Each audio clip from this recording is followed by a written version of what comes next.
Well, hi, and welcome to the very first The Art of Sales show. I'm Art Sobczak. I call it a show, by the way, because I have a hard time saying podcast, although that's what the industry says this is. But I mean, really, could you actually find an iPod right now if you absolutely had to, maybe in a drawer somewhere? Well, many podcasters at this point would start by telling you all about them. Well, I'm going to show you that this is going to be a different show because we're going to talk about you. And that's what every episode is going to be about. Well, not about you as in the story of your life, but what you're going to get. You know what I mean. All right, I'm going to keep this simple. The goal of this show, number one, is to give you ideas and tips and techniques, processes, word-for-word messaging, things that you can use within minutes to get another human to take action. You're going to hear a tremendous amount of common sense. You're going to hear a lot of things that you've heard before, but probably aren't using, and some new things. Man, if I would just use a fraction of what I know and have heard before, I'd even be more successful. So we're going to have a lot of common sense on this show. Now, it's going to primarily be for salespeople, that's for sure. And that's been my specialty over the past 30 years. Actually, my specialty more specifically has been using the phone in prospecting and sales, which we're going to cover a lot of. But let's face it, sales is sales, right? It's humans talking to humans. So this is going to appeal to pretty much anyone who needs to influence someone else. Okay, another goal is going to be to make it interesting and entertaining and never, ever be boring or waste your time. I want you to finish every episode and feel like it was fun, but more importantly, to leave with something that you're going to use to help you help other people, and then in turn, help you get what you want, which, of course, if you're in sales, that means making money, and lots of it. Sound good?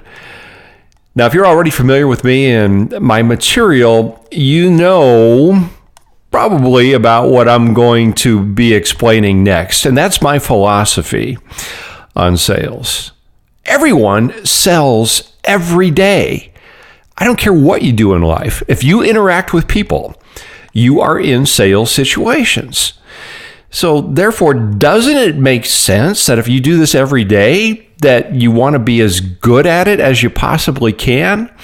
Now, with that said, that doesn't mean being that stereotype of a salesperson that everyone wants to avoid, like the call I just got yesterday that I'm going to tell you about in episode 3. My belief is that selling professionally and ethically is simply helping the other person buy. That's it. Again, not the typical definition of the used car salesperson or the telemarketer in a boiler room calling you from the auto dialer, with that delay right at the beginning. God, I hate that. Who's just reading from a poorly written script. It's not just pitching someone on what you want to sell. All of those are examples of why most people have that built-in sales resistance. Professional sales, the way I teach it and live it, is first understanding the other person, who they are, what they want, and then suggesting or giving it to them. Let's simplify this. So let's say you had a friend. They asked you to help them pick out a birthday gift for another friend of theirs, somebody you didn't know. So if you agreed to do that, would you have some questions? Of course you would. You'd have a lot of them. Who is it? A male or female? How old? What are they interested in? What do they want? What do they have right now? All questions that you'd want to know before you could possibly give them a gift that they would like and want, right? But then again, there's so many salespeople who, in a similar situation, will just pick out what they want and they'll just pitch it. Hey, in an ideal sales situation, the other person feels good about you and the transaction. They feel good instead of feeling like they were just in a battle or needed a shower afterwards. All right, well, let's talk about what you're going to get on this show. And by the way, this episode is going to be a lot different because I'm just basically giving you an introduction here, what you're going to get. So here's what you're going to get. Number one, first and foremost, you're going to get a lot of tips, a lot of how-to tips. I make fun of the experts who tell you what you should do. You should deliver value. You should ask questions. You should leave interesting voicemails. Well, duh, no kidding, right? I don't know about you, but when I hear these things, I'm thinking, all right, what do I say? Well, that's what you're going to get here. If you've been following me for any length of time, you know that I deliver the how-tos, the messaging. I'm a pretty simple guy, and I want to know, what do I say in a situation to get the result that I want? That's what I'm going to deliver for you. Also, we learn from examples. So I'm going to give you lots of examples, bad examples and good ones. Like the call I got yesterday. Again, in episode 3, we're going to talk about that. We're going to do call makeovers, where I'll present a situation, either a call I received, one somebody sent me, a recording, or maybe just something that somebody had sent me as far as an opening statement. So we'll do before and afters. I just mentioned call recordings. I've got recordings that I will play some snippets of. I will encourage people to send me call recordings, both their own as well as calls they received. We'll have some fun with those. We'll do Q&A. I want to answer what you're interested in. Occasionally, we're going to have some guest experts. I don't claim to know it all or have invented sales like a lot of people out there do. And there are tons of people. And by the way, I'm friends with most of the top gurus and names out there. And we're going to have the best of the best on here. Also, you're probably curious what other people are doing that works for them. We're going to have occasional interviews with people in the field. And if you'd like to be considered for an interview, just contact me. And also, I firmly believe that about 90% of what we accomplish in life is due to how we feel when we're doing it. So we're going to have some stuff for the head. That's right. We're going to talk about self-motivation. And all motivation is self-motivation because nobody can motivate you. Only you can motivate you. All right, it's a little preview here. Our first 3 episodes, this one and 2 others, are up right now. And I'm going to release 2 more over the next 2 days. Then what we're going to do, we're going to settle into a Monday and Thursday schedule each week. Now, of course, that will be subject to change, like most things in life are, right? So we'll see how this thing rolls. Now, here's what it won't be. It's not going to be mindless banter. I've got a very low tolerance for people who talk just to make noise. Pretty impatient with that. Now, let's face it, there are way too many people doing that. And I'm a believer that everyone does have a story for sure and is interesting in their own right, but most people can't be interesting and fill a regular show worth listening to on a regular basis. Now, I found that out when I did research for this show. And there's way too many people doing podcasts and taking too much time to say what they're going to say. You're not going to get that here. I promise to not waste your time. Also, it's not going to be endless pitches for my stuff. Now, don't get me wrong. I do sell a lot of stuff. I'm a salesperson first and foremost, and I have become wealthy, I'll admit it, by being paid for my advice through my books, my audios, videos, newsletters, online courses, personal speaking, the training that I do. I'll admit, I'm not investing a tremendous amount of effort and time and some money into doing this show because I just want to have a show. Granted, I've got a tremendous desire and personal obligation to help as many people as I can, but I also know that a number of you will want more because you really want to take your sales and your self-development, your skills, and your income to the next level. So this show itself is not my direct vehicle to sell you something, but ultimately it's going to contribute to lots of people wanting to buy because they want even more value. And that's a good thing. Money always flows to value in a free market economy. Ooh, that was good. Feel free to tweet that one out.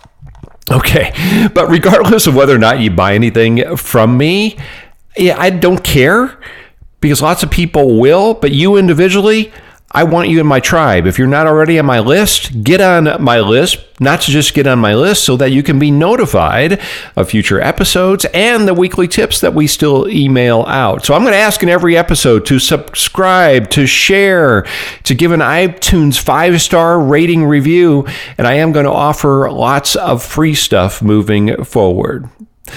Okay, before I end, I'm going to give you a mercifully brief summary about me, even though I'm a little uncomfortable doing this.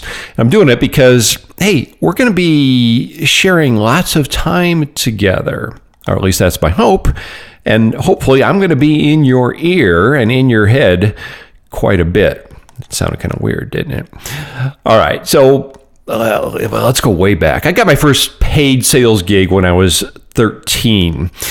Actually, no, I guess my first paid sales gig was when I was delivering papers, and technically that was my first sales job. I was 10 years old, where we had to go door to door to collect money. But my first paid sales gig, I was 13. I took the bus into downtown Omaha, and I was on the phone selling tickets to the Fraternal Order of Police fundraising circus, which in retrospect was probably a scam. Not even quite sure there was a circus, but I was pretty good at that. And then it seemed like I gravitated towards sales, and more particularly inside sales, telemarketing type jobs in high school and in college. And I knew I was going to be in business for myself. And I really had the fortunate opportunity to take high-level courses from professors who were small business experts and wrote textbooks on small business management and marketing. And I actually did a business plan, a full-blown business plan to go into, get this, the bathtub refinishing business. And I got an A+ on that, which a friend actually offered to buy from me a couple years later, but I just gave it to him, and he got into that business successfully. Anyway, I got married the week after I graduated and decided I probably needed a stable full-time job with benefits. So I took one of the many offers that I had and went to work in sales on the phone for AT&T at the Bell National Telemarketing Center, which was kind of their showcase at that point. Well, I did extremely well. I sold over $1 million worth of their services in less than a year, all the while thinking, how am I going to do this myself? Well, I left with a partner. We formed a consulting company, made many mistakes. Number one was leaving with no clients, and we had to cold call, that's right, prospect, to bring in money. And we did, but not enough to survive at the level that I was used to. So I took a full-time position with one of my clients that was a telesales service agency, a call center, if you will, and I ran their outbound division and had about enough of that after about a year, and then took another full-time job with another service agency that was a division of American Express at the time, and still had my business on the side, but got tired again of corporate life and realized that if I was going to make this big, I had to do it full-time. So I made the leap again, and it worked out pretty well that time. And it still does to this day. So over the past 35 years in business, I've done over 1,500 training programs. That's in-person training programs. I've learned a lot about what works and what doesn't. And what this means for you is that you're going to be the beneficiary of that. I've got 5 published books, actual books themselves, numerous others that are electronic, tons of other courses and training programs. My flagship book, Smart Calling, hit number 1 on Amazon.com its very first day in existence, and still is really the guide for many people worldwide who do prospecting. And a little bit more about that as we go through our material in the coming episodes. But enough about that for now. Let's just get to a personal level briefly. I did live most of my life in Omaha, Nebraska.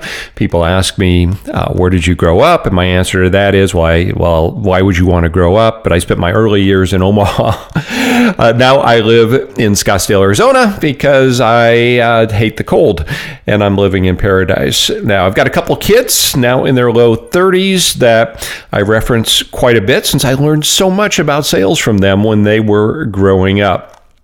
Now, I just turned 59, although I feel like I'm 29 and I act like I'm 15 sometimes. And at my age, it sounds kind of weird to call your partner your girlfriend, but so be it. She's a holistic health coach and distributor of an amazing line of health and beauty products. I've helped her in that business. Got a great life here. When I'm not studying sales, I'm teaching it or doing it. And when I'm not doing that, I'm likely cooking or playing golf or watching sports. I've done competitive barbecue cooking for over 20 years and actually doing another contest next month. So maybe at some point I'll share some ninja rib and brisket cooking tips with you. All right, that's the most you're ever going to hear me talk about me. And I want to thank you for sticking around this long, because I haven't really given anything of much value, but that's going to change beginning with the next episode. You're going to get that, or you're able to get that right now. And in that one, we're going to start getting into the meat of what you can use. Oh, I'm also going to introduce one of several regular features that we're going to close every show with, which itself could make the show worthwhile to tune into every time. So I'll leave you hanging with that one. All right, as soon as you're done here, hit subscribe if you would, and please do someone else a favor and tell them about this show, okay? All right, I appreciate you. The world needs you, and I'll talk to you on the next episode.